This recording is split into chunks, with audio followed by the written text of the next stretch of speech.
जय हिंद दोस्तों। आज अपन बात करेंगे क्लास 10th के साइंस के चैप्टर नंबर फर्स्ट की, यानी रासायनिक अभिक्रियाएं एवं समीकरण, केमिकल रिएक्शंस एंड इक्वेशन। रासायनिक अभिक्रियाएं क्या होती हैं और रासायनिक समीकरण क्या होते हैं, रासायनिक अभिक्रियाओं को कैसे लिखा जाता है और कैसे रासायनिक अभिक्रियाओं को संतुलित किया जाता है, इस बारे में अपन आज विस्तृत से इसका अध्ययन करेंगे। चलो रासायनिक अभिक्रिया क्या होती है इसके बारे में डिस्कस करते हैं।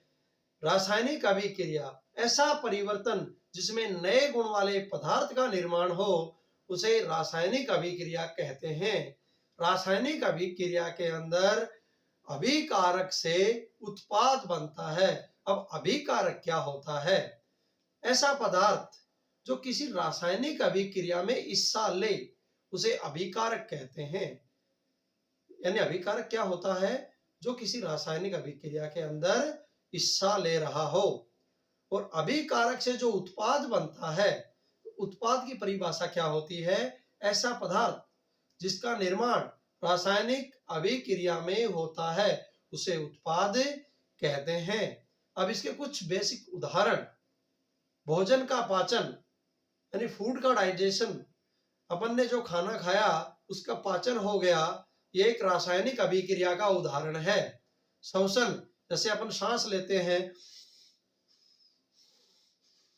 ये श्वसन की प्रक्रिया, श्वसन भी एक रासायनिक अभिक्रिया का उदाहरण है। लोहे पर जंग लगना यानी रस्टिंग ऑफ आयरन, लोहे पर जंग लगना भी एक रासायनिक अभिक्रिया का उदाहरण है। मैग्नीशियम फीते का जलना यानी burning of magnesium ribbon, magnesium फीते का जलना, यह भी एक रासायनिक अभिक्रिया का उदाहरण है। दही का जमना यानी दही बनना या दही का जमना, जो दही बनता है वो भी एक रासायनिक अभिक्रिया का उदाहरण है। अपन एनसीईआरटी बेस्ड नोट्स बनाएंगे और कुछ इंपॉर्टेंट क्वेश्चन का डिस्कशन करेंगे। आपको सिस्टमेटिक ढंग से जो चीजें बोर्ड पे लिखाई जाए उनको आप नोट्स के रूप में लिखते रहिए, ताकि बोर्ड एग्जाम के समय आप इसको अच्छे से रिवाइज कर पाएं। चलो इसको मैं आपको बोर्ड पे नोट करवा देता हूं। यानी रासायनिक अभिक्रियाएं, केमिकल रिएक्शन या रासायनिक अभिक्रियाएं। रासायनिक अभिक्रिया क्या होती है? जिसमें नए गुण वाले पदार्थ का निर्माण हो, नए गुण वाले पदार्थ का निर्माण हो,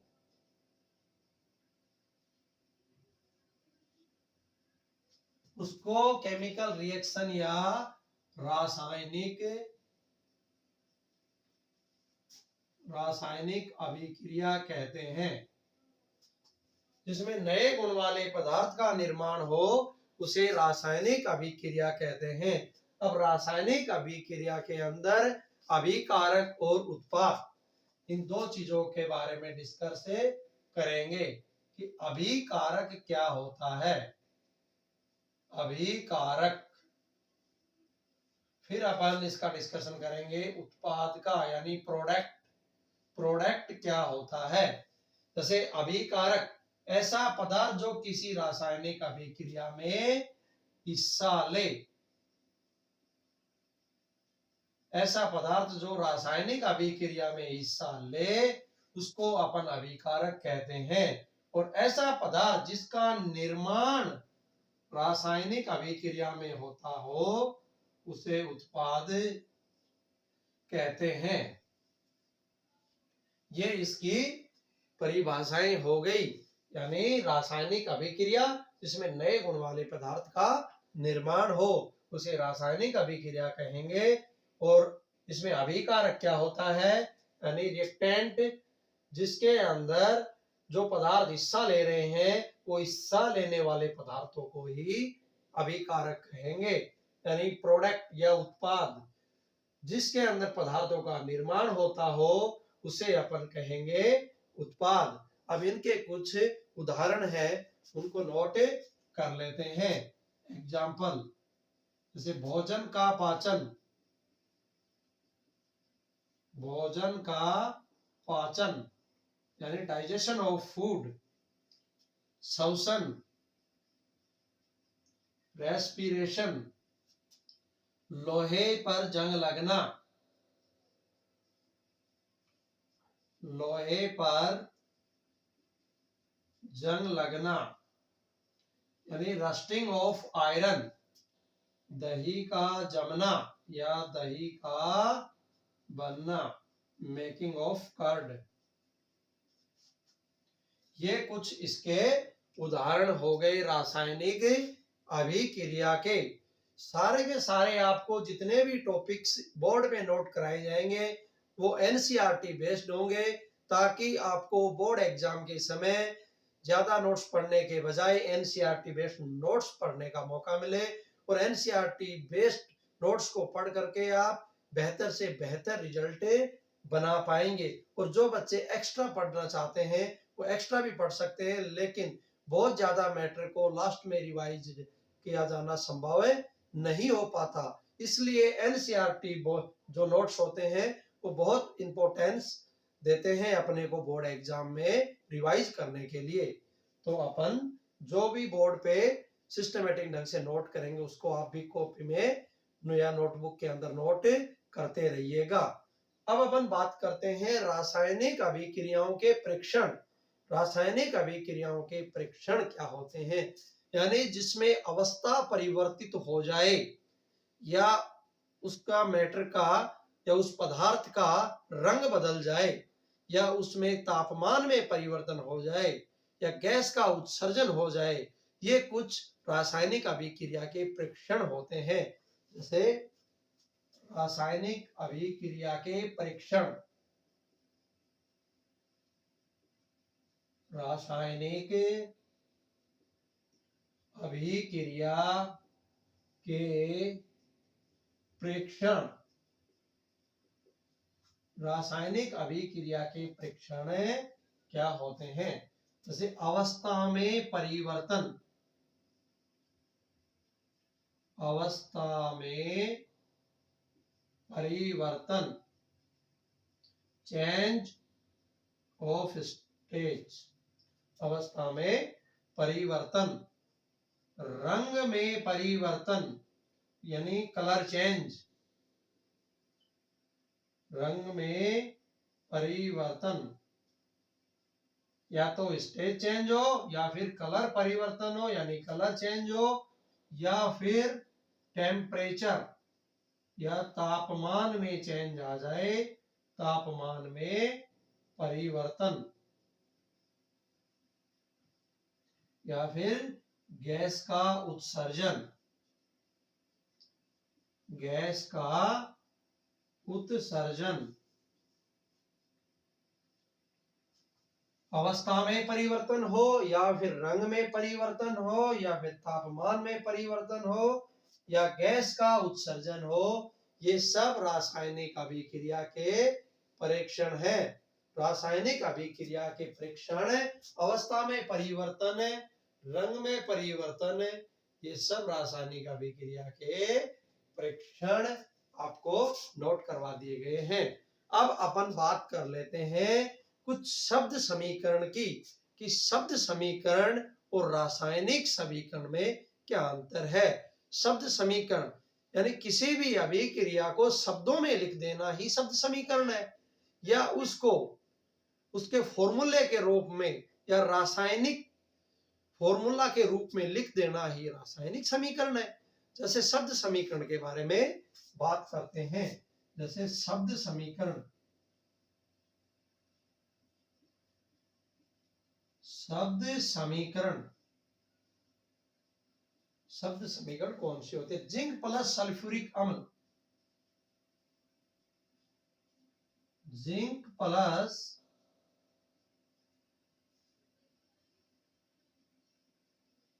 सल्फ्यूरिक अम्ल,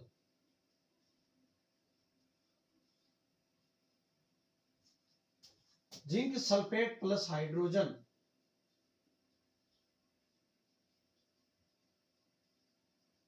जिंक सल्फेट प्लस हाइड्रोजन। ये हो गई शब्द समीकरण, यानी जिंक को मैंने Zn के बजाय जिंक शब्द हिंदी में लिखा, तो यानी शब्दों में लिखा तो शब्द समीकरण हो गई। जिंक प्लस सल्फ्यूरिक अम्ल बन गया जिंक सल्फेट प्लस हाइड्रोजन। ये LHS लेफ्ट हैंड साइड, ओ RHS राइट हैंड साइड, मैं यहां लिख देता हूं LHS left hand side, RHS right hand side. अब अपन इसको रासायनिक समीकरण के रूप में लिख लेते हैं। जैसे रासायनिक समीकरण,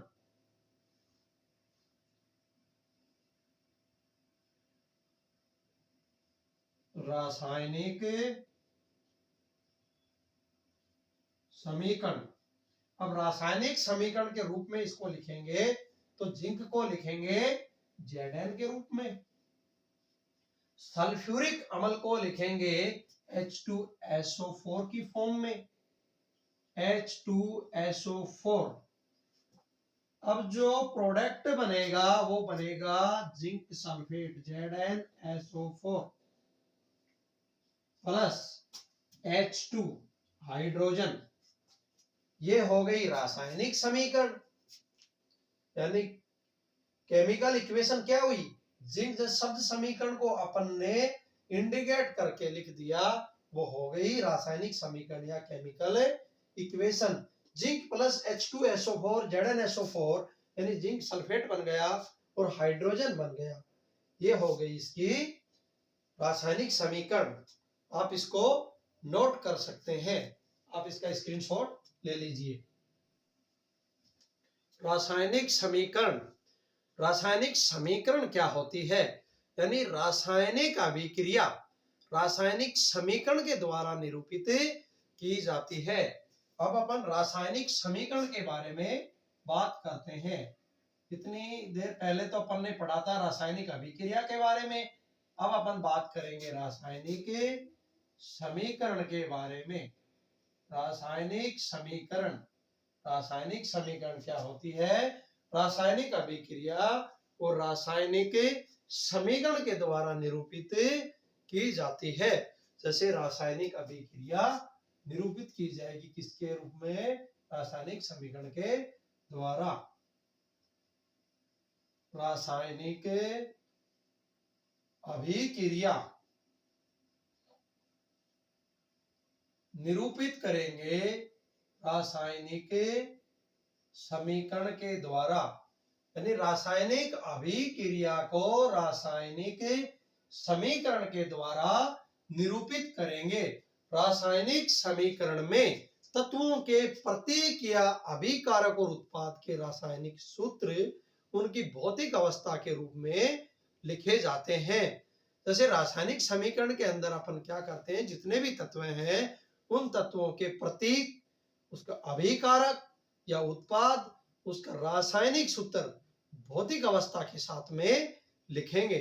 जैसे भौतिक अवस्था के रूप में किस किस को लिखेंगे, रासायनिक अभिक्रिया के अंदर अपन भौतिक अवस्था के रूप में लिखेंगे, भौतिक अवस्था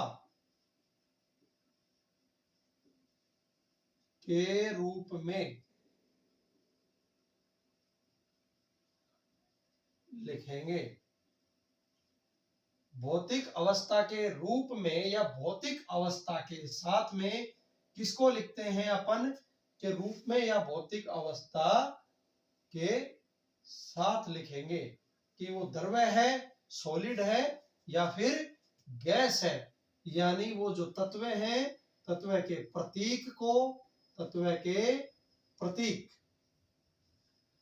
जो भी तत्व है उस तत्व के प्रतीक को भौतिक अवस्था के साथ लिखेंगे, अभिकारक हो या फिर उत्पाद हो। अभिकारक या फिर उत्पाद, इन सब को अपन इसकी भौतिक अवस्था के साथ लिखते हैं। जैसे अपन ने पहले लिखा था जिंक प्लस सल्फ्यूरिक एसिड या सल्फ्यूरिक अम्ल, जिंक को उसकी भौतिक अवस्था के साथ में लिखते और सल्फ्यूरिक अम्ल को उसकी भौतिक अवस्था के साथ लिखते, जो भी अभिकारक था, जैसे जिंक प्लस सल्फ्यूरिक अम्ल अभिकारक था, और जो जिंक और सल्फ्यूरिक अम्ल दोनों मिल करके जिंक सल्फेट बना, वो उत्पाद था। उन दोनों को अपन उनकी भौतिक अवस्था के साथ में लिखते, तब वो परफेक्ट या सही माना जाता। भौतिक अवस्था के बिना उस सूत्र को या उस अभिक्रिया को कंप्लीट अभिक्रिया नहीं माना जाता। इसलिए अपने को भौतिक अवस्था के साथ में लिखना अनिवार्य होता है। रासायनिक अभिक्रिया को संतुलित करना। इसके बाद अपन रासायनिक अभिक्रिया को संतुलित करेंगे, लेकिन उससे पहले अपन देखते हैं कि भौतिक अवस्था के साथ लिखने के बाद में कुछ आवश्यक परिस्थितियां होती हैं। रासायनिक अभिक्रिया के अंदर कुछ आवश्यक परिस्थितियां होती हैं, जैसे ताप, दाब, उत्प्रेरक, इनको भी अपने को लिखना अनिवार्य होता है। ताप, दाब और उत्प्रेरक, इनको अपन तीर के निशान के ऊपर नोट करते हैं या ऊपर लिखते हैं। जैसे रासायनिक अभिक्रिया में आवश्यक परिस्थितियां, रासायनिक अभिक्रिया में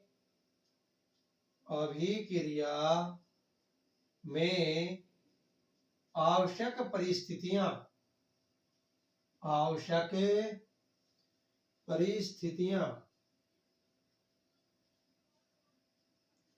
आवश्यक परिस्थितियां कौन कौन सी होती हैं रासायनिक अभिक्रिया में?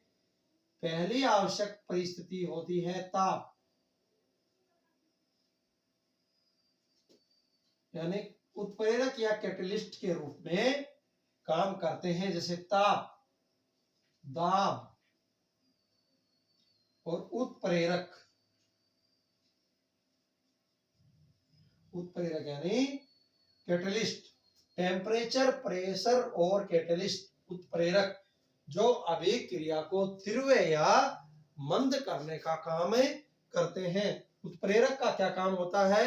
अभिक्रिया को या तो फास्ट कर देंगे या फिर स्लो कर देंगे। एक इंपॉर्टेंट बात आपको बताता हूं, उत्प्रेरक कभी भी अभिक्रिया को स्टार्ट या स्टॉप नहीं करते। उत्प्रेरक ओनली फॉर रिएक्शन या किसी भी अभिक्रिया को फास्ट या फिर स्लो कर सकते हैं। चलो यहाँ पे नोट कर लेते हैं। जो उत्प्रेरक, जो कैटलिस्ट होता है, वो अभिक्रिया को ना तो शुरू करता है, स्टार्ट करता है, और ना ही बंद करेगा, ना ही उसको स्टॉप करेगा, ना शुरू करेगा, ना बंद करेगा, ना स्टार्ट ना स्टॉप।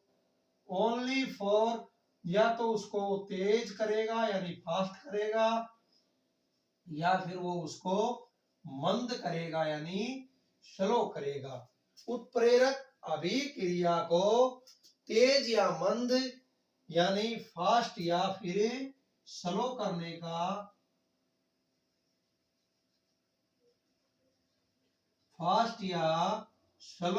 का काम करेगा। स्टार्ट और स्टॉप, स्टार्ट या स्टॉप करने का काम उत्प्रेरक कभी भी अभिक्रिया में नहीं करेगा। ये इंपॉर्टेंट बात है, लेकिन ये आपको 11th 12th क्लास में बताई जाती है, 10th क्लास में नहीं। लेकिन ये इस रिएक्शंस के साथ अपने को इस बारे में पता होना चाहिए कि कैटलिस्ट कब काम करता है, अभिक्रिया को स्टार्ट करवाता है कि नहीं करवाता, या फिर शुरू या फिर बंद करवाता है या नहीं। यानी तेज और मंद करवाने का, फास्ट और स्लो का काम है कैटलिस्ट या उत्प्रेरक का होता है। अब इसके बाद अपन बात करेंगे चरणबद्ध तरीके से रासायनिक अभिक्रिया को संतुलित करने के बारे में। अब रासायनिक अभिक्रिया को संतुलित करने की बात करते हैं।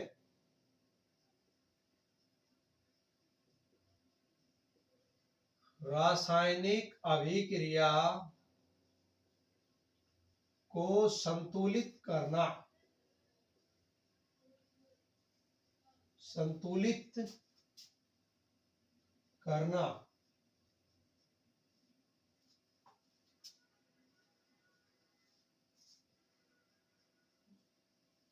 रासायनिक अभिक्रिया को संतुलित करने के बारे में बात करेंगे।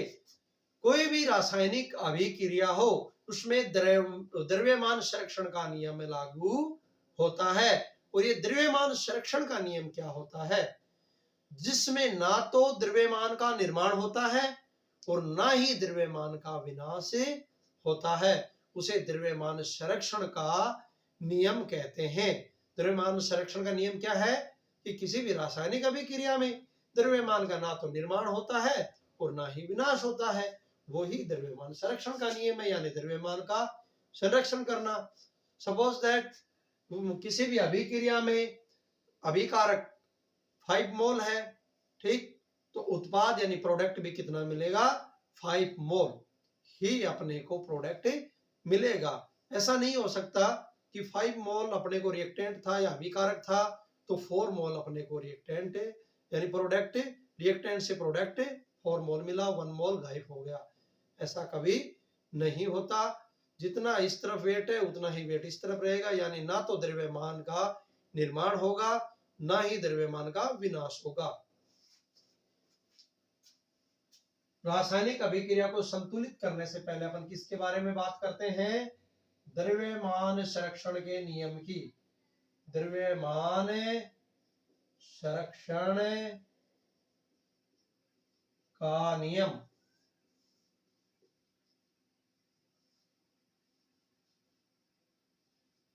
द्रव्यमान संरक्षण का नियम क्या होता है? जिसके अंदर ना तो द्रव्यमान का निर्माण होता है, द्रव्यमान का निर्माण नहीं होगा और ना ही द्रव्यमान का विनाश होगा। ना तो द्रव्यमान का निर्माण होगा ना ही द्रव्यमान का विनाश होगा, यानी दोनों संरक्षित रहेंगे। जितना द्रव्यमान है उतना ही द्रव्यमान रहेगा। अभिकारक की तरफ जितना द्रव्यमान अपने को यहाँ पर के देखने को मिलेगा उतना ही द्रव्यमान अपने को प्रोडक्ट के रूप में भी देखने को मिलेगा। ऐसा नहीं हो सकता कि 10 मोल रिएक्टेंट या अभिकारक का द्रव्यमान था, उत्पाद का द्रव्यमान 5 मोल हो गया। ऐसा कम नहीं हो सकता। जितना अभिकारक की तरफ है उतना ही उत्पाद की तरफ द्रव्यमान होगा। अब अपन हिट एंड ट्रायल मेथड के तरीके से अभिक्रिया को संतुलित करने का प्रयास करेंगे, क्योंकि अपने को रासायनिक अभिक्रिया को क्या करना है? संतुलित करना है। कोई भी अभिक्रिया हो उसको संतुलित करने के लिए हिट एंड ट्रायल मेथड का उपयोग करते हैं, यानी चरणबद्ध तरीके से संतुलित करना। कौन सा मेथड काम में लेंगे? Hit and trial, hit and trial method. Hit and trial method ये किसके लिए काम में लेते हैं? रासायनिक अभिक्रिया को संतुलित करने के लिए। 5 स्टेप में अपन रासायनिक अभिक्रिया को संतुलित करने का प्रयास करेंगे। यानी सबसे पहले उस अभिक्रिया को लिख करके बॉक्स में बंद कर देंगे। सेकंड स्टेप में अपन उस अभिक्रिया के जो अभिकारक या उत्पाद के जो भी सिंबल हैं, यानी फेरस, ऑक्सीजन, हाइड्रोजन, मैग्नीशियम, जो भी सिंबल हैं उसके अंदर यानी किसी भी तत्व के परमाणुओं की संख्या को नोट करेंगे। एक तत्व में जितने भी परमाणु हैं, 2, 3, 4, 5 जितने भी परमाणु हैं उनको नोट करेंगे। जितने परमाणुओं की संख्या अभिकारक की तरफ होगी उतने ही परमाणुओं की संख्या उत्पाद की तरफ होनी चाहिए। दोनों तरफ बराबर होगी तो अपन अनुमान लगा पाएंगे कि इनका द्रव्यमान जितना अभिकारक में था उतना ही उत्पाद या प्रोडक्ट की तरफ है, इसलिए अभिक्रिया संतुलित है। हिट एंड ट्रायल मेथड इस अभिक्रिया को संतुलित करने के लिए अपन काम में लेते हैं। चलो अपन हिट एंड ट्रायल मेथड को काम में लेंगे। उससे पहले आप इसका स्क्रीनशॉट ले सकते हो। आपने सब नोट कर लिया हो या फिर स्क्रीनशॉट ले लिया हो तो अपन नेक्स्ट पॉइंट यानी हिट एंड ट्रायल मेथड के बारे में बात करते हैं। रासायनिक अभिक्रिया को हिट एंड ट्रायल मेथड से संतुलित करने का प्रयास करते हैं। जैसे कि hit and trial method, hit and trial method, hit and trial method. इस मेथड से अपन रासायनिक अभिक्रिया को संतुलित करने का प्रयास करते हैं। सबसे पहले अपन समीकरण लिखेंगे। समीकरण को लिख करके प्रत्येक सूत्र को बॉक्स के अंदर बंद करेंगे। सबसे पहले अपन क्या करेंगे, समीकरण लिखेंगे। यानी फेरस फर्स्ट स्टेप में अपने को क्या कर लेना है, समीकरण लिखना है। फेरस प्लस H2O, एरो का निशान लगा करके Fe2O4, Fe3O4 प्लस H2, ये अपन ने समीकरण लिख ली। सबसे पहले अपने को समीकरण लिखना है। यहाँ छोटे शब्दों में लिख देता हूं, समीकरण लिखना। और क्या करना है, बॉक्स में बंद करना है। सबसे पहले अपने को समीकरण लिख लेनी है और उसको बॉक्स के अंदर बंद कर लेना है। सूत्र को बॉक्स में बंद करने के बाद में अपने को इस बॉक्स के अंदर कोई परिवर्तन नहीं करना। यानी बॉक्स में क्या नहीं करना, कोई परिवर्तन।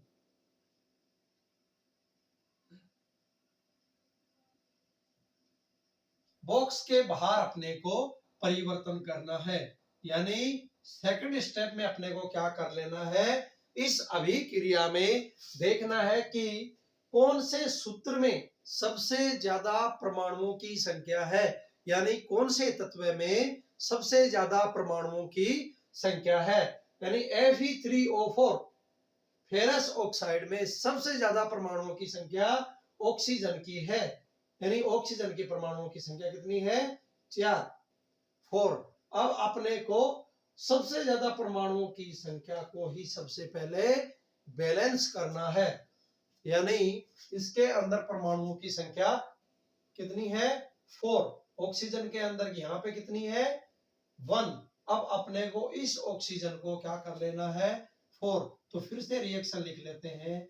Ferrous plus H2O arrow plus Fe3O4 plus H2। यहाँ एक अपन छोटा सा टेबल बना लेते हैं। इस टेबल में लिखते हैं, इस तरफ तो अभिकारक,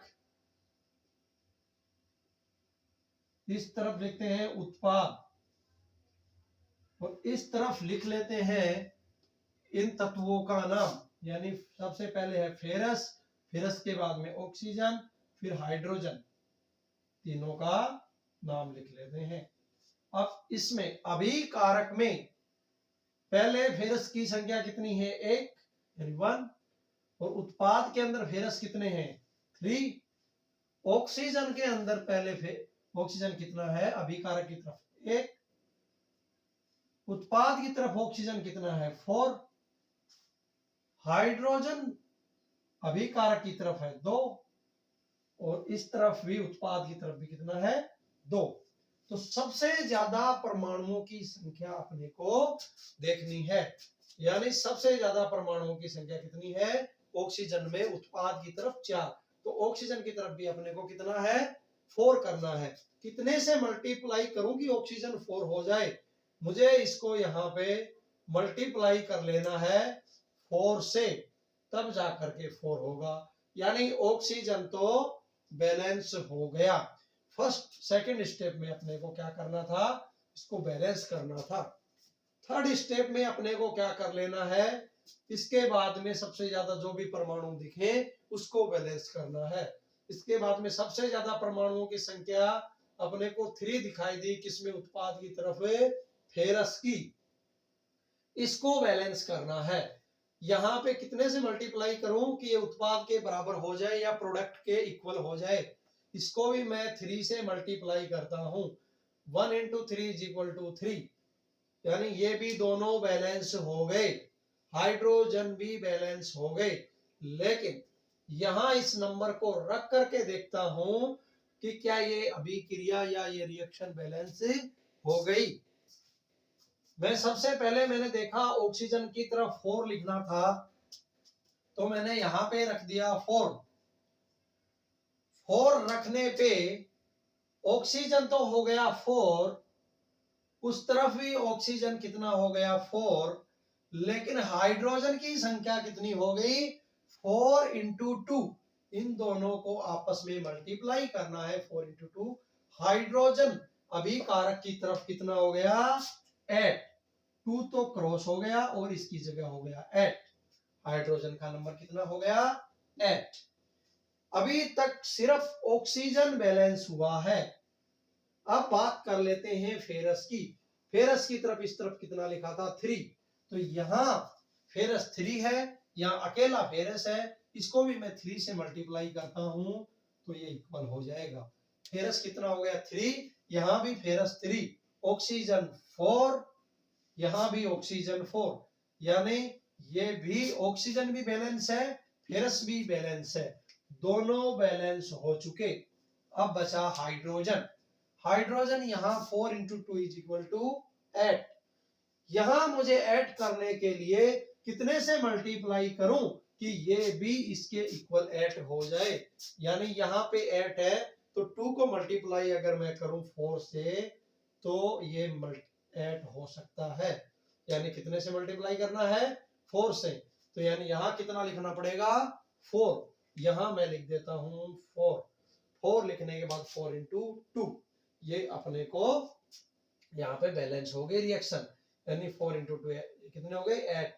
जितने अभिकारक की तरफ फेरस हैं उतने ही उत्पाद की तरफ, जितने ऑक्सीजन की तरफ जितने ऑक्सीजन के परमाणु हैं अभिकारक की तरफ उतने ही उत्पाद की तरफ, जितने हाइड्रोजन परमाणु हैं अभिकारक की तरफ उतने ही परमाणु हैं उत्पाद की तरफ। यानी इस बोर्ड से अपने को पता लगा कि जितना अभिकारक की तरफ है वजन उतना ही उत्पाद की तरफ, यानी जितना द्रव्यमान अभिकारक की तरफ होगा उतना ही उत्पाद। अब इसको टोटल काउंट करके देखते हैं, 8 4 कितना हो गया 12 प्लस 3 15, इस तरफ भी 8 4 12 प्लस 3 यानी 15, दोनों तरफ इनका द्रव्यमान बराबर है।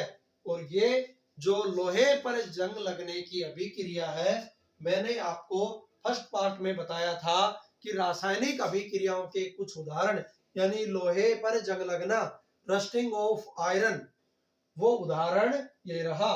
फेरस प्लस H2O, यानी लोहे पे पानी का कोई भी अंश या थोड़ा बहुत पानी भी पड़ेगा या नमी भी उसको मिलेगी तो लोहे पर जंग लगेगा, और जंग लगने के बाद में कन्वर्ट हो जाएगा किसमें फेरस ऑक्साइड में, और हाइड्रोजन गैस निकल जाती है। तो ये हो गई रस्टिंग ऑफ आयरन, यानी लोहे पर जंग लगने की अभिक्रिया, बैलेंस अभिक्रिया है। आपको बोर्ड एग्जाम में किसी भी अभिक्रिया को अनबैलेंस करके दे सकता है, बैलेंस करने के लिए आपको पूछ सकता है। 1 नंबर या 2 नंबर में ये क्वेश्चन जनरली पूछा जाता है। इसको अपने फर्स्ट स्टेप में सबसे ज्यादा परमाणु, सेकंड और थर्ड स्टेप के अंदर अपन ने ये काम किया, और एक स्टेप में अपन ने ये बोर्ड बना लिया। अभिक्रिया को बैलेंस करना अपन ने सीख लिया। सभी अभिक्रियाओं को अपने को इसी तरीके से बैलेंस करना है। आप इसको नोट कर सकते हैं। आपने अगर इसको नोट कर लिया हो तो अब अपन बात करेंगे इनकी अवस्थाओं के बारे में कि कौन कौन से स्टेज में ये तत्व होते हैं। कौन तो द्रव्यावस्था में है, कौन लिक्विड अवस्था में है, यानी द्रव्य और लिक्विड तो एक ही होती है, कौन सा गैस अवस्था में है और कौन सा सॉलिड स्टेज में है। ठोस द्रव्य गैस इन अवस्थाओं की भी अपन बात करेंगे। जैसे फेरस, ये फेरस सॉलिड स्टेज में है तो अपने को इन सिंबल को ब्रैकेट में लिखना है। फेरस सॉलिड स्टेज में है इसलिए S, और अपन बात कर लेते हैं H2O, ये लिक्विड अवस्था में होता है लेकिन यह वाष्प के रूप में है तो ये भी गैस अवस्था में है। और हाइड्रोजन भी गैस अवस्था में है लेकिन ये फेरस ऑक्साइड ये सॉलिड अवस्था में है, यानी ठोस अवस्था में, और ये हाइड्रोजन है, ये गैस अवस्था में है। अब आपको एक थोड़ा सा सिंबल के बारे में मैं बता देता हूं, यानी सेकंड और थर्ड फोर्थ पार्ट में ये हो गया, फोर्थ पार्ट में अपन ने ये टेबल बना ली, और फिफ्थ पार्ट में अपन इसको देख लेते हैं इनकी अवस्थाओं के बारे में, कि ठोस अवस्था को अपन एस सिंबल की फॉर्म में लिखेंगे, द्रव्य अवस्था को अपन एल की फॉर्म में लिखेंगे, एल सिंबल के रूप में लिखेंगे, गैसीय अवस्था को अपन किस में लिखेंगे, जी के फॉर्म में लिखेंगे, और जलीय विलयन को, कोई अगर जलीय विलयन हो, जलीय विलयन, तो जलीय विलयन को अपन एक्वश, एक्यू की फॉर्म में लिखेंगे। ये अपने को हमेशा याद रखना है, किसी भी रासायनिक अभिक्रिया में या परमाणुओं के बारे में उनकी अवस्था का पता होना जरूरी होता है। जैसे फेरस सॉलिड स्टेज में था, H2O गैस स्टेज में था, लिक्विड में भी H2O होता है, फेरस ऑक्साइड भी सॉलिड में और H2O भी गैस अवस्था में था। अब जैसे हाइड्रोजन ये गैस अवस्था में है, नाइट्रोजन गैस अवस्था में है, ऑक्सीजन गैस अवस्था में है, सॉलिड अवस्था की बात करें, सोडियम सॉलिड अवस्था में होता है, फेरस सॉलिड अवस्था के अंदर है, सल्फर सॉलिड अवस्था में है, सल्फर प्लस ऑक्सीजन का मिश्रण SO2 गैस, ये गैस स्टेज में है। तो अपने को अवस्थाओं का प्रतीक के बारे में पता होना चाहिए कि ठोस को एस सिंबल के रूप में लिखते हैं, द्रव्य को एल में, गैस को जी में, जलीय विलयन को एक्यू या एक्वस की फॉर्म में लिखते हैं। आप सब इसको नोट कर लीजिए या स्क्रीनशॉट ले लीजिए। आप सबने नोट कर लिया हो या स्क्रीनशॉट ले लिया हो तो नेक्स्ट पॉइंट के बारे में बात करते हैं, रासायनिक अभिक्रियाओं के प्रकार। रासायनिक अभिक्रियाएं कितने प्रकार की होती हैं? जनरली रासायनिक अभिक्रियाएं 5 प्रकार की होती हैं। पहला संयोजन अभिक्रिया, दूसरी वियोजन अभिक्रिया, तीसरी विस्थापन अभिक्रिया, चौथी द्विविस्थापन अभिक्रिया, और पांचवी उपचयन या अपचयन अभिक्रियाएं। तो अपन सबसे पहले संयोजन अभिक्रिया के बारे में बात करेंगे। इस संयोजन अभिक्रिया होती क्या है? दो या दो से अधिक अभिकारक मिलकर के एकल उत्पाद का निर्माण कर दें, उसे संयोजन अभिक्रिया कहते हैं। यानी कोई भी दो चीज मिली A प्लस B, दोनों मिलकर के तीसरे प्रोडक्ट का निर्माण कर दें, लेकिन प्रोडक्ट होना चाहिए एकल एक, तो यह होगी संयोजन अभिक्रिया। ठीक, अब अपन संयोजन अभिक्रिया को सिस्टमेटिक ढंग से डिस्कस करते हैं। संयोजन अभिक्रिया, संयोजन अभिक्रिया क्या होती है? जिसमें अभिकारक होने चाहिए 2 या 2 से अधिक, A प्लस B, ये दोनों क्या हैं? अभिकारक। अभिकारक कितने होने चाहिए? 2 या 2 से अधिक। 2 या 2 से अधिक अभिकारक मिलकर के क्या बनाएंगे? C product. ये क्या है? उत्पाद। और उत्पाद कैसा होना चाहिए? एकल, यानी अकेला उत्पाद होना चाहिए। 2 या 2 से अधिक अभिकारक मिलकर के एकल उत्पाद का निर्माण कर दे, उसे संयोजन अभिक्रिया कहते हैं। यानी 2 के मिलने से तीसरे का निर्माण हो, वो संयोजन अभिक्रिया है। कोई भी 2 चीज मिलकर के तीसरी चीज का निर्माण कर सकती हैं, उसे संयोजन कहेंगे, लेकिन प्रोडक्ट एकल होना चाहिए, 2 नहीं। जैसे A प्लस B, अभिकारक कितने थे या रिएक्टेंट कितने थे? मोर देन 2, यानी 2 या 2 से अधिक। प्रोडक्ट कितना मिला? 1, यानी सिंगल प्रोडक्ट अपने को मिल गया। यही संयोजन अभिक्रिया। अब संयोजन अभिक्रिया के कुछ एग्जांपल ले लेते हैं, जैसे कार्बन प्लस ऑक्सीजन, कोयले का दहन, एग्जाम्पल ले लेते हैं कोयले का दहन। कोयले का दहन। अब अपन कोयले के दहन को अभिक्रिया की फॉर्म में कैसे लिखेंगे? कोयला यानी कार्बन, और कार्बन को ऑक्सीजन की उपस्थिति में जलाने पर जो प्रोडक्ट मिलेगा वो होगा कार्बन डाइऑक्साइड। जो कार्बन है ये सॉलिड स्टेज में है यानी ठोस अवस्था में, ऑक्सीजन गैस अवस्था में, और कार्बन को ऑक्सीजन की उपस्थिति में जलाने पर कार्बन डाइऑक्साइड गैस अपने को प्राप्त हो गई। ये भी गैस अवस्था में है। ये इसका संयोजन अभिक्रिया का उदाहरण हो गया। यानी दो या दो से अधिक उत्पाद मिलकर के, दो या दो से अधिक अभिकारक मिलकर के एकल उत्पाद का निर्माण कर दें, वही संयोजन अभिक्रिया है। दूसरा उदाहरण लेते हैं, जल का निर्माण। Second example, formation of water. जल का निर्माण। अब इसको अभिक्रिया की फॉर्म में कैसे लिखेंगे? H2 प्लस O2 दोनों ने मिलकर के, हाइड्रोजन और ऑक्सीजन ने मिलकर के जल का निर्माण कर लिया।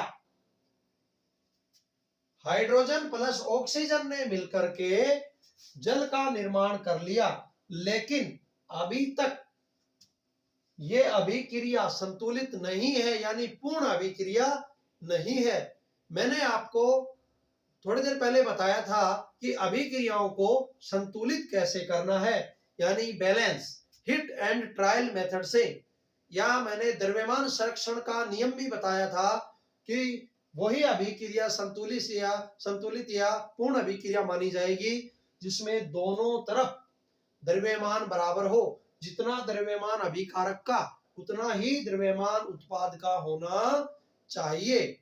अगर इन दोनों के द्रव्यमान में अंतर है, इसका मतलब वो अभिक्रिया बैलेंस नहीं है, यानी वो अभिक्रिया पूर्ण अभिक्रिया नहीं मानी जाएगी, यानी परफेक्ट रिएक्शन नहीं है। तो अपन इस अभिक्रिया को बैलेंस करने का प्रयास करते हैं। इस तरफ हाइड्रोजन 2, इस तरफ भी 2। हाइड्रोजन तो बैलेंस है, लेकिन ऑक्सीजन 2, इस तरफ ऑक्सीजन 1। तो इसको अपन दो तरीके से बैलेंस कर सकते हैं। फर्स्ट तो यहाँ पे 1/2 लिख सकते हैं, यानी ऑक्सीजन क्या हो जाएगा? 1। सेकंड, अपन यहाँ ऑक्सीजन के परमाणुओं की संख्या बढ़ा करके उस तरफ हाइड्रोजन के परमाणुओं की संख्या बढ़ाएंगे। चलो बढ़ा करके देखते हैं। जैसा इस तरफ हाइड्रोजन 2, इस तरफ भी 2, इस तरफ ऑक्सीजन 2, इस तरफ ऑक्सीजन 1। तो इस तरफ ऑक्सीजन इसके बराबर करने के लिए अपने को क्या करना होगा? इधर 2 है, इसको 2 करने के लिए यहाँ 2 से मल्टीप्लाई करेंगे। तो यहाँ ऑक्सीजन कितनी हो गई? 2। यहाँ ऑक्सीजन 2, लेकिन हाइड्रोजन की संख्या हो गई 2 × 2 4। यहाँ ऑक्सीजन है, हाइड्रोजन है 2, इसको 4 करने के लिए यहाँ 2 से मल्टीप्लाई करूंगा। 2 × 2 यानी 4। यहाँ हाइड्रोजन परमाणुओं की संख्या कितनी हो गई? 4। यहाँ हाइड्रोजन परमाणुओं की संख्या कितनी हो गई? 4। जैसे हाइड्रोजन परमाणुओं की संख्या 4, यहाँ भी हाइड्रोजन परमाणुओं की संख्या 4, यहाँ ऑक्सीजन परमाणुओं की संख्या 2, यहाँ भी ऑक्सीजन परमाणुओं की संख्या 2, यानी ये अभिक्रिया बैलेंस हो गई। 2H2 plus O2 2H2O। अब इसके कुछ सिंबल है, सिंबल अपन लिख देते हैं। यहाँ H2 गैस की फॉर्म में था, इसलिए अपन ने गैस के लिए क्या सिंबल लिया था? G। ऑक्सीजन भी गैस की फॉर्म में थी, इसलिए यहाँ अपन ने ले लिया G। H2O ये लिक्विड फॉर्म में यानी द्रव्य अवस्था में आ गया, इसलिए L। तो इनका सिंबल भी अपन ने लिख दिया, इनकी भौतिक अवस्था के रूप में भी इनको लिख दिया। अब ये एक बैलेंस रिएक्शन है। इस H2 प्लस O2 को इस तरीके से भी अपन बैलेंस कर सकते हैं। एक तरीके से तो यहाँ 2 × 2 किया। नेक्स्ट अपन देख सकते हैं H2 प्लस O2, यहां लिख दिया H2O। तो एक रास्ता तो ये था बैलेंस करने का, और सेकंड अपने पास ये है कि हाइड्रोजन के साथ कोई छेड़खानी ना की जाए, लेकिन ऑक्सीजन में कुछ परिवर्तन कर दिया जाए। तो ऑक्सीजन में यहाँ ऑक्सीजन परमाणुओं की संख्या कितनी है 1, यहाँ कितनी है 2, तो इसको 1 करने के लिए 1/2 से मल्टीप्लाई कर सकते हैं। 1/2 इंटू 2 कितना होता है 1। यहाँ भी, यहाँ पे हाइड्रोजन परमाणु की संख्या कितनी हो गई 2, यहाँ पे ऑक्सीजन परमाणु की संख्या कितनी हो गई 1, यहाँ पे हाइड्रोजन की परमाणु की संख्या कितनी हो गई 2, ऑक्सीजन परमाणु की संख्या कितनी हो गई 1। जितना हाइड्रोजन इस तरफ है उतना ही हाइड्रोजन इस तरफ, जितना ऑक्सीजन इस तरफ उतना ही ऑक्सीजन इस तरफ, यानी दोनों तरफ से अपन ने इसको बैलेंस कर दिया। फर्स्ट एग्जांपल देखा बर्निंग ऑफ कोयल, कोयले का दहन, जल का निर्माण, फॉर्मेशन ऑफ वाटर, ये दोनों अभिक्रियाएं अपन ने देखी। Reactant more than 2, product only for single, यानी अपने को अभिकारक मिला 2 या 2 से अधिक और उत्पाद मिला अकेला। अब एक अभिक्रिया संयोजन अभिक्रिया की और देख लेते हैं, एक एग्जांपल संयोजन अभिक्रिया का और देखते हैं। CaO कैल्शियम ऑक्साइड की अभिक्रिया जब जल के साथ करवाई जाए, H2O के साथ करवाई जाए तो प्रोडक्ट बनेगा calcium hydroxide, calcium hydroxide CaO। इसकी स्टेज देखी जाए तो ये सॉलिड स्टेज में पाया जाता है कैल्शियम ऑक्साइड। H2O ये लिक्विड अवस्था के अंदर है L। कैल्शियम हाइड्रोक्साइड ये जलीय अवस्था के अंदर बन गया। अब इस CaO ये किसका फॉर्मूला है, बिना बुझा हुआ चूना, बिना बुझा चूना, ये कौन सा चूना है बिना बुझा, और ये पानी डालने के बाद में बुझा हुआ चूना बन गया, बुझा हुआ चूना।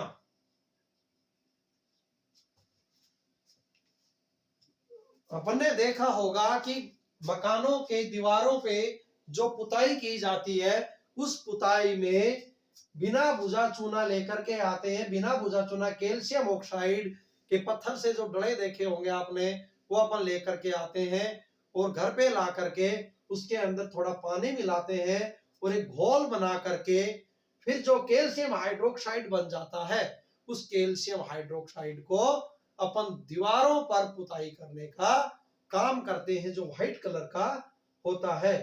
बिना बुझा चूने का अगर आपको फॉर्मूला पूछा जाए तो CaO कैल्शियम ऑक्साइड, बुझा हुआ चूना कैल्शियम हाइड्रोक्साइड CaOH का होल ट्वाइस, ये बिना बुझे चूने का हो गया। ये एक्वस यानी जलीय अवस्था में होता है, पानी मिलाने के बाद में जलीय अवस्था में इसमें हीट निकलती है बाहर। जैसे ही कैल्शियम ऑक्साइड में पानी डालोगे हीट निकलेगी, आप कभी इसमें आप इसको चेक करोगे पानी डालने के बाद में तो भाप निकलती हुई दिखाई देगी, यानी गैस निकलती हुई, उसमें तापमान निकलता हुआ दिखाई देगा। तो कैल्शियम ऑक्साइड में जल मिलाने पर कैल्शियम हाइड्रोक्साइड बन जाता है, यानी बुझा हुआ चूना।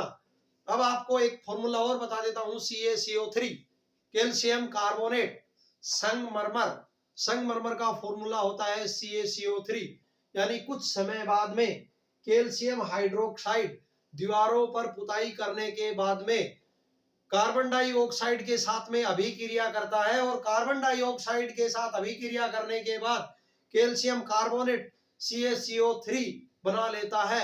और संगमरमर का सूत्र भी कैल्शियम CaCO3 यानी कैल्शियम कार्बोनेट ही होता है। कैल्शियम कार्बोनेट को संगमरमर भी कहा जाता है। इसलिए आपको 3 फॉर्मूले याद हो गए होंगे। बिना बुझा चूना, ये बोर्ड एग्जाम में पूछा भी जाता है, बिना बुझे चूने का सूत्र या फॉर्मूला तो CaO, और बुझे हुए चूने का आपको कंफ्यूजन नहीं होना, बिना बुझा चूना वो होता है जिसमें पानी नहीं होता, H2O नहीं होता। बुझा हुआ चूना वो होता है जिसमें पानी का मिक्सचर होता है, पानी मिक्स होने के बाद कैल्शियम हाइड्रोक्साइड बन जाता है। और कैल्शियम हाइड्रोक्साइड जैसे ही दीवारों पर पोत दिया जाएगा उसके बाद में कुछ समय बाद, 1 दिन 2 दिन के बाद, जैसे ही कार्बन डाइऑक्साइड गैस के साथ अभिक्रिया करेगा, उसके साथ रिएक्शन करने के बाद कैल्शियम कार्बोनेट बनाएगा CaCO3, और CaCO3 बनने के कारण ही 2 या 3 दिन के बाद में मकान के ऊपर या दीवार पे की गई पुताई में चमक आ जाती है। वो चमक आने का कारण होता है कार्बन डाइऑक्साइड के साथ अभिक्रिया होना। अगर कार्बन डाइऑक्साइड के साथ अभिक्रिया नहीं होती तो उस दीवार पे वो चमक नहीं आती, यानी CaCO3 कैल्शियम कार्बोनेट का निर्माण नहीं होता। तो आप इसको नोट कर सकते हो। ये संयोजन अभिक्रिया के कुछ उदाहरण हैं। एक बार मैं फिर से आपको रिकॉल करवा देता हूं। कोयले का दहन, burning of coil, C+O2 CO2, जल का निर्माण, formation of water H2+O2 H2O, जल का निर्माण। सेकंड हो गया बिना बुझा चूना, यानी CaO+H2O CaOH का होल ट्वाइस, बुझे हुए चूने का निर्माण हो गया। और बुझे हुए चूने के अंदर कार्बन डाइऑक्साइड मिक्स हो, जैसे दीवारों पर पुताई करने के बाद में कार्बन डाइऑक्साइड के साथ ये अभिक्रिया करेगा तो CaCO3 कैल्शियम कार्बोनेट का निर्माण हो जाएगा, जिसके कारण अपने को पुताई करने के बाद में दीवारों पर चमक दिखाई देती है। वो CO2 के साथ अभिक्रिया करने के कारण ही होती है। इसमें आपको कोई डाउट हो तो आप मुझसे पूछ सकते हैं। अगर आपको ये यहाँ का पॉइंट दिखाई नहीं दे रहा हो तो इसमें थोड़ा नीचे करके लिख सकता हूं इसको, H2+O2 H2O और ये H2 यहाँ पे हाफ। वे जो आपको ऊपर लिखा हुआ दिखाई नहीं दे रहा था, इसको मैंने नीचे लिख दिया है। और इस अभिक्रिया के लिए ये जो H2 वगैरह है ये ऊपर की तरफ लिखे गए हैं कि H2 है, ऑक्सीजन 1 है, H2 है, ऑक्सीजन 1 है, बैलेंस करके आप इसको नोट कर सकते हैं या स्क्रीनशॉट ले सकते हैं। आपने अगर नोट कर लिया हो या इसका स्क्रीनशॉट ले लिया हो तो नेक्स्ट पॉइंट के बारे में डिस्कस करते हैं, यानी ऊष्माक्षेपी अभिक्रिया। संयोजन अभिक्रिया का ही एक पार्ट है ऊष्माक्षेपी अभिक्रिया, जिसमें ऊष्मा का भी उत्सर्जन हो, यानी ऐसी अभिक्रियाएं जिसमें उत्पाद के निर्माण के साथ साथ ऊष्मा का उत्सर्जन हो, उसे ऊष्माक्षेपी अभिक्रिया कहते हैं। यानी ऊष्माक्षेपी अभिक्रियाएं क्या होती हैं? ऊष्माक्षेपी अभिक्रिया, ऊष्माक्षेपी अभिक्रिया, ऊष्माक्षेपी अभिक्रिया क्या होती है? ऐसी अभिक्रियाएं जिसमें उत्पाद के निर्माण के साथ साथ ऊष्मा का उत्सर्जन हो, ऊष्मा का उत्सर्जन हो जाए, वो ही ऊष्माक्षेपी अभिक्रियाएं हैं। यानी इसमें क्या होगा? ऊष्मा का उत्सर्जन, ऊष्मा का उत्सर्जन। ऐसी अभिक्रियाएं जिसमें ऊष्मा का उत्सर्जन हो उसे ऊष्माक्षेपी अभिक्रिया कहते हैं। यानी ऊष्मा का उत्सर्जन उत्पाद के निर्माण के साथ साथ हो जाए,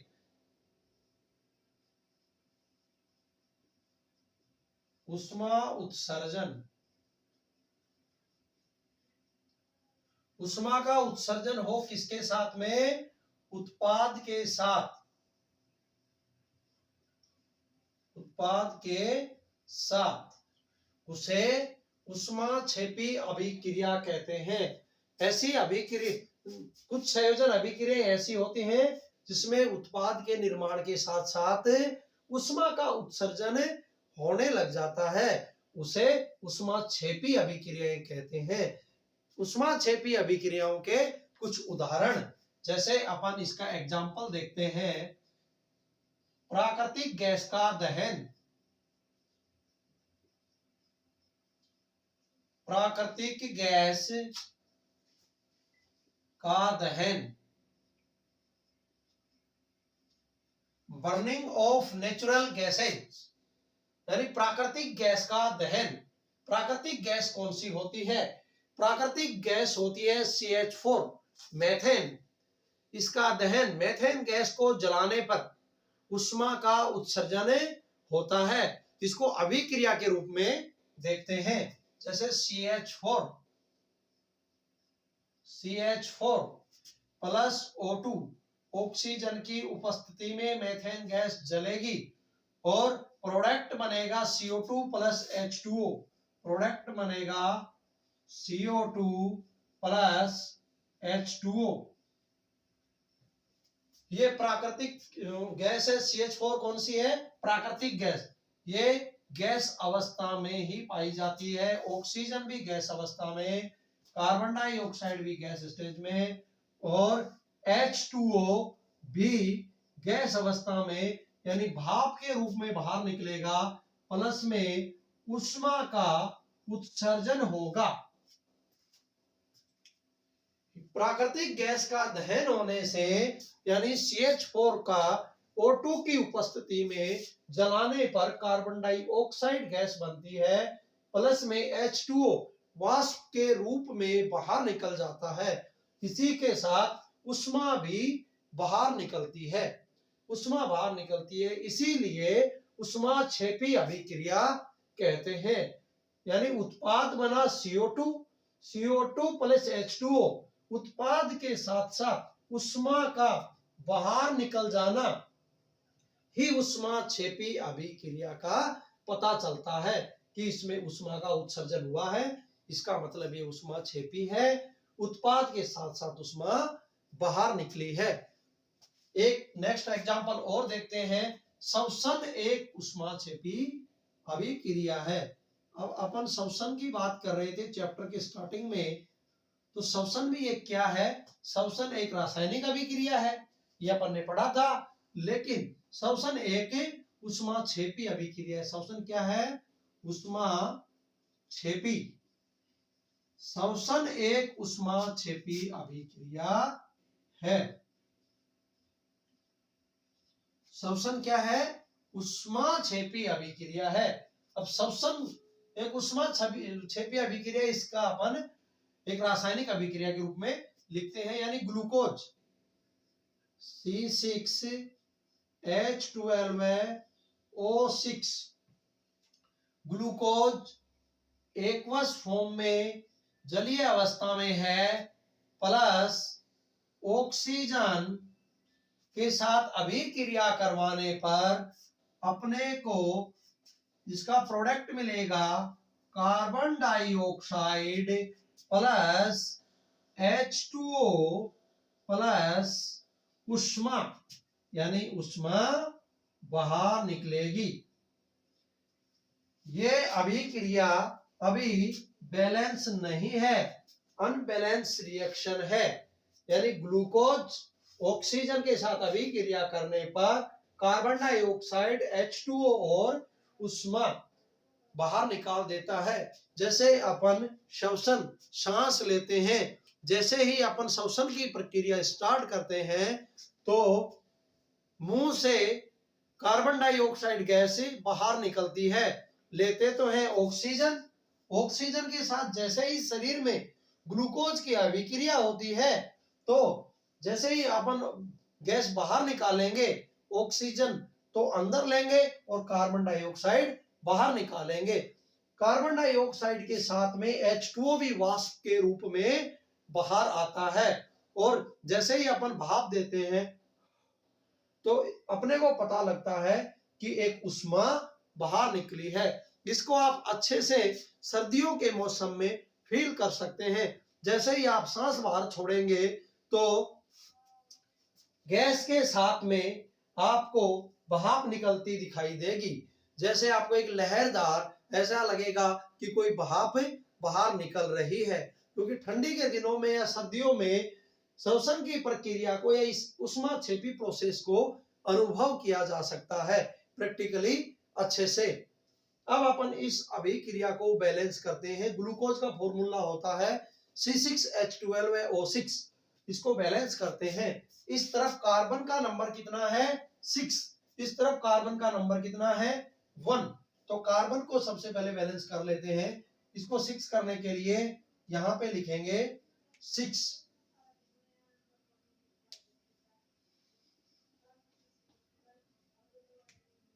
यहां पे लिखेंगे 6, यानी कार्बन बैलेंस हो गया। यहां मैं नंबर भी लिख देता हूं, कार्बन, यहां कार्बन 6 है, हाइड्रोजन 12 है, ऑक्सीजन 6 है, यहां पे ऑक्सीजन 2 है, यहां पे कार्बन 6 है, ऑक्सीजन 6 इंटू 2 12 है, यहां पे हाइड्रोजन 2, ऑक्सीजन 1। अब इसको बैलेंस करते हैं। अभी तक अपन ने कार्बन को बैलेंस किया, कार्बन 6, लेकिन हाइड्रोजन की संख्या देखी जाए तो यहाँ पे हाइड्रोजन 2 है, यहाँ पे हाइड्रोजन 12 है। इस हाइड्रोजन को इसके बराबर करने पर यहाँ कितने से मल्टीप्लाई करें कि ये भी 12 हो जाए, इसके इक्वल हो जाए। 6 से मल्टीप्लाई करेंगे तो 12 होगा, यानी यहाँ लगाएंगे 6। 6 का मतलब कार्बन बैलेंस, हाइड्रोजन बैलेंस, यहाँ का कार्बन बैलेंस, यहाँ का हाइड्रोजन बैलेंस, हाइड्रोजन बैलेंस। लेकिन ऑक्सीजन की संख्या कितनी हो गई, पहले 1 थी, अब यहाँ पे ऑटोमेटिक 1 इंटू 6 होकर के ऑक्सीजन की संख्या हो गई 6। अब ऑक्सीजन को बैलेंस करते हैं। इस तरफ ऑक्सीजन है कितना 6, यहाँ पे ऑक्सीजन है कितना 2। तो यहाँ के ऑक्सीजन में तो कोई परिवर्तन नहीं किया जा सकता, क्योंकि ऑलरेडी कार्बन और हाइड्रोजन को बैलेंस कर चुके हैं। यहाँ देखते हैं, यहाँ ऑक्सीजन है कितना 12 है, यहाँ ऑक्सीजन है 6। 12 और 6 दोनों मिलकर के ऑक्सीजन की संख्या कितनी हो गई, 12 प्लस 6 इज इक्वल टू 18, यानी 18 ऑक्सीजन। यहाँ ऑक्सीजन कितने हैं 6। अब इसमें परिवर्तन नहीं कर सकते, लेकिन 18 करने के लिए अपने को कितने की आवश्यकता है, अभी 6 हो गए तो 12 की आवश्यकता है, यानी 12 की। इस ऑक्सीजन को 12 करने के लिए कितने से मल्टीप्लाई करूं कि ये 12 हो जाए, इसको मैं 6 से मल्टीप्लाई करता हूं। 6 से मल्टीप्लाई करने पर ये 12 हो जाएगा। यहां मैं कर देता हूं 6 करने पर ये हो गया 12, यानी 12 और 6 कितना हो गया 18। यहां भी कितना है 18, ऑक्सीजन भी बैलेंस। श्वसन एक उष्माक्षेपी प्रक्रिया है, इसकी रासायनिक अभिक्रिया होती है C6H12O6 प्लस 6O2 प्लस, इससे अपन जो प्रोडक्ट के रूप में मिलेगा 6CO2 प्लस 6H2O प्लस उष्मा, यानी हीट बाहर निकलेगी, हीट बाहर निकलेगी। इसलिए ही इसको उष्माक्षेपी अभिक्रिया कहते हैं। और एक संयोजन अभिक्रिया भी है, क्योंकि 2 या 2 से अधिक अभिकारक मिलकर के 2 या 2 से अधिक अभिकारक मिलकर के एकल प्रोडक्ट नहीं, 2 या 2 से अधिक प्रोडक्ट बना रहे हैं। लेकिन जनरली मेन प्रोडक्ट CO2 है, यहाँ का भी मेन प्रोडक्ट CO2 है। मुख्य प्रोडक्ट CO2, बाकी उष्मा तो बाहर निकलेगी, जल भी H2O की फॉर्म में बाहर निकलेगा। लेकिन इसकी भी अपन स्टेज लिख देते हैं कि C6H12O6 इसकी स्टेज एक्वस फॉर्म में है, और 6O2 ये गैस स्टेज में है, इसको लिख देते हैं गैसीय स्टेज में, और 6CO2 ये एक्वस फॉर्म में है, क्योंकि जैसे ही मुंह से गैस निकलेगी कार्बन डाइऑक्साइड, वो गैसीय स्टेज में होगी। H2O ये किस फॉर्म में होगा, ये आप मुझे कमेंट बॉक्स में बताइएगा, इसको मैं नहीं लिख रहा। ये लिक्विड फॉर्म में होगा, या फिर एक्वस फॉर्म में होगा, या फिर गैसीय स्टेज में होगा, कौन सी फॉर्म में होगा, आपको 6H2O को कमेंट कर करके बताना है कि ये किस फॉर्म में होगा। बाकी का मैंने आपको सारा सिस्टमेटिक ढंग से लिख दिया है। ये उष्माक्षेपी प्रोसेस है। अभी तक अपन ने संयोजन अभिक्रिया पढ़ी है। संयोजन अभिक्रिया, हिट एंड ट्रायल मेथड और अभिक्रियाओं को संतुलित करना अपन ने ये अभी तक पढ़ चुके हैं। नेक्स्ट पॉइंट में वियोजन अभिक्रिया के बारे में बात करेंगे। तब तक आप इसको नोट कर सकते हैं या स्क्रीनशॉट ले सकते हैं।